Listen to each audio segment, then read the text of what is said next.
नमस्कार दोस्तों, बहुत बहुत स्वागत है आप सभी का आपके अपने इस YouTube चैनल विधिटेरिया में। दोस्तों मैं हूं एडवोकेट मंजीत त्रिपाठी।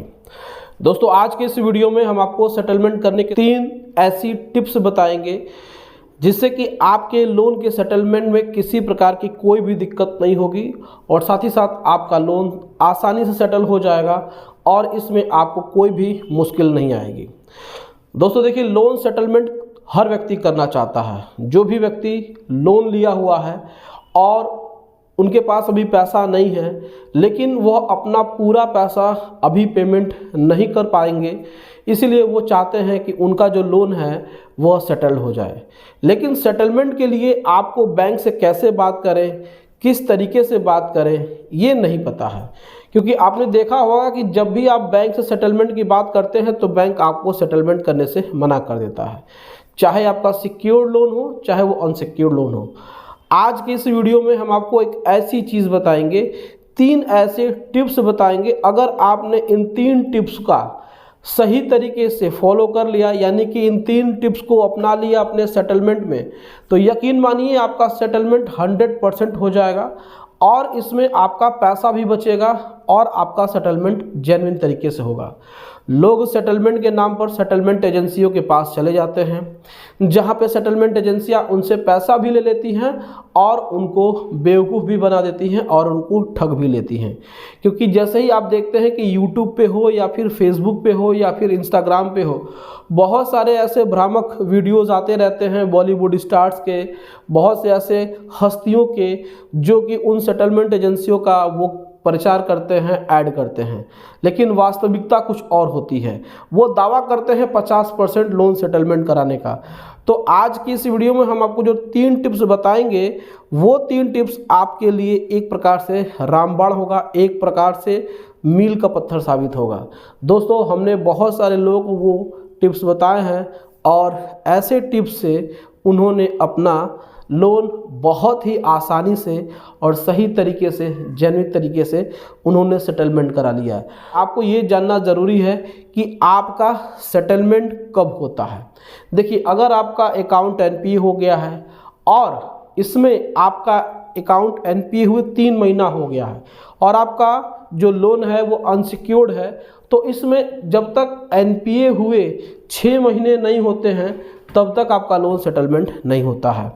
तो सबसे पहला टिप्स ये है कि जैसे ही बैंक की तरफ से कोई भी रिकॉल नोटिस आए, डिमांड नोटिस आए, किसी भी प्रकार से कोई भी रिकवरी की नोटिस आए, तो आपको सबसे पहले तो उस नोटिस का प्रॉपर तरीके से जवाब देना है।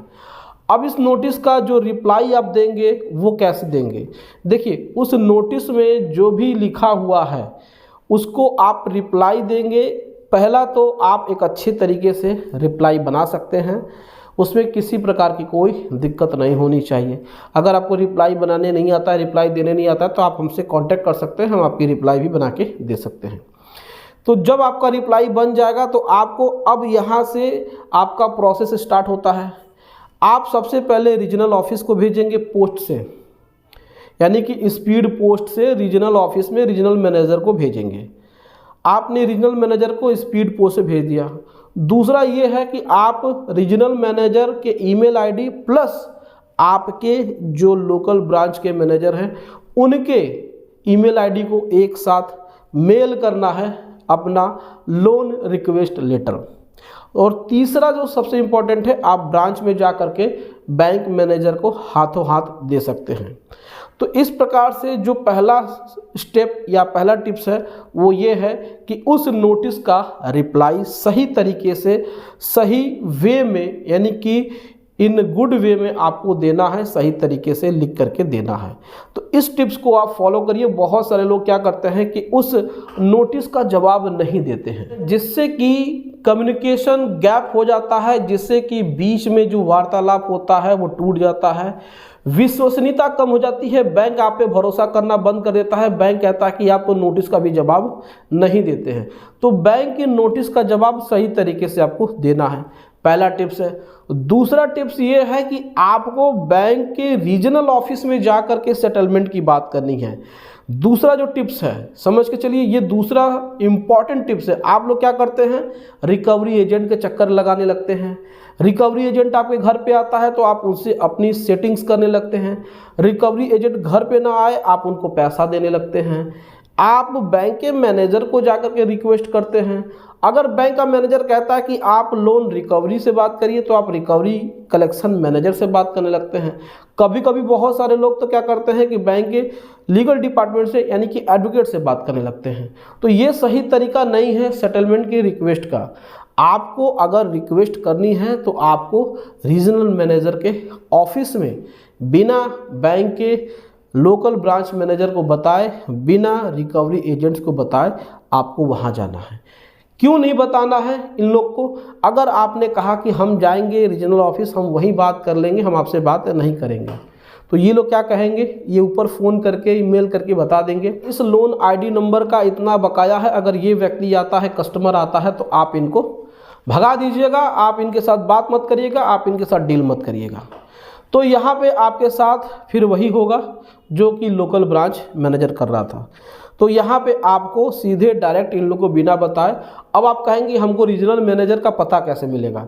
तो रीजनल मैनेजर का पता ढूंढने के लिए आपको गूगल करना पड़ेगा, या फिर आपको अपने बैंक के कस्टमर केयर को फ़ोन करके अपने एरिया का रीजनल ऑफिस पूछना पड़ेगा।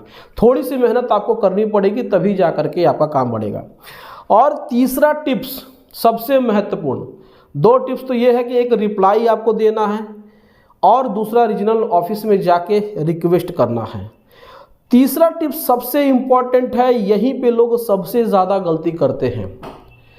अब यहाँ पे गलती वो क्या करते हैं, गलती यही करते हैं कि मान के चलिए कि आपका अगर 5 लाख रुपए का लोन बकाया है, आउटस्टैंडिंग 5 लाख की है, और यहाँ पे आप रीजनल ऑफिस में जा कर के कहते हैं कि सर हमसे 1 लाख रुपए ले लीजिए, हमारा सेटलमेंट कर दीजिए। अब यहाँ पर गलती आप कर रहे हैं, बैंक को ऑफर कर रहे हैं। लोन सेटलमेंट में कभी भी आप बैंक को ऑफर मत करिए। इसके पीछे रीज़न क्या है? रीज़न यही है कि बैंक का रीजनल मैनेजर समझ जाएगा कि आपके पास 1 लाख रुपए का व्यवस्था है, आप पैसा देना नहीं चाहते हैं, इसीलिए आप 1 लाख रुपए की बात कर रहे हैं। कभी कभी तो बैंक आपसे रिटर्न में ले लेता है कि भैया आप लिख करके दीजिए कि आप कितना पैसा दे सकते हैं। तो बहुत सारे लोग लिखित में भी दे देते हैं कि हम इतना पैसा दे सकते हैं, अमाउंट वो डिस्क्लोज कर देते हैं। तो यहाँ पे आपको अमाउंट डिस्क्लोज नहीं करना है, क्योंकि बैंक से बात करने का तरीका आपको नहीं पता है और बैंक इन्हीं तरीकों का इस्तेमाल करके आपको परेशान करती है और आपका लोन सेटलमेंट नहीं करती है। जब आप बैंक को ऑफ़र करते हैं तो बैंक आपकी कैपेसिटी जान जाता है कि आपके पास पैसे की बंदोबस्त है, थोड़ा मोड़ा आपको और परेशान किया जाए तो आप और पैसे लेकर के आएंगे। तो यहाँ पर अमाउंट को डिस्क्लोज या फिर ऑफ़र नहीं करना है, ये सबसे इम्पॉर्टेंट बात है। तो दोस्तों, आपको मैंने लोन सेटलमेंट से संबंधित 3 बहुत महत्वपूर्ण टिप्स बताए। पहला है नोटिस का रिप्लाई सही तरीके से। दूसरा मैंने आपको बताया यहाँ पे कि आपको कहाँ पे रिक्वेस्ट लेटर देना है। और तीसरा मैंने आपको बताया कि किस तरीके से आपको बैंक के रीजनल ऑफिस में जा कर के अपना अमाउंट या फिर ऑफ़र नहीं करना है। तो अगर आप इन 3 स्टेप्स को फॉलो करते हैं अपने लोन के सेटलमेंट में, तो यकीन मानिए आपका लोन का सेटलमेंट भी होगा और आपका सेटलमेंट कम पैसे में भी होगा और जेन्युइन तरीके से होगा। आपको एनओसी भी मिलेगी, आपको नो ड्यू सर्टिफिकेट यानी कि एनडीसी भी मिलेगी, अगर आप इन 3 स्टेप्स को फॉलो करते हैं। बहुत सारे लोग हैं जिनको कि ये बातें नहीं पता है। तो दोस्तों, ये जानकारी आपको कैसी लगी आप हमें कमेंट करके अपनी राय ज़रूर बताएं। वीडियो अच्छी लगी हो वीडियो को लाइक करिए, इसे ज़्यादा से ज़्यादा शेयर करिए ताकि और लोगों की भी मदद हो सके, और हमारे चैनल को सब्सक्राइब करके हमें सपोर्ट ज़रूर प्रदान करिए। दोस्तों, मिलते हैं अगली वीडियो में एक नए टॉपिक के साथ। तब तक आप अपना और अपने पूरे परिवार का ध्यान ज़रूर रखिए। Thank you so much. जय हिंद दोस्तों।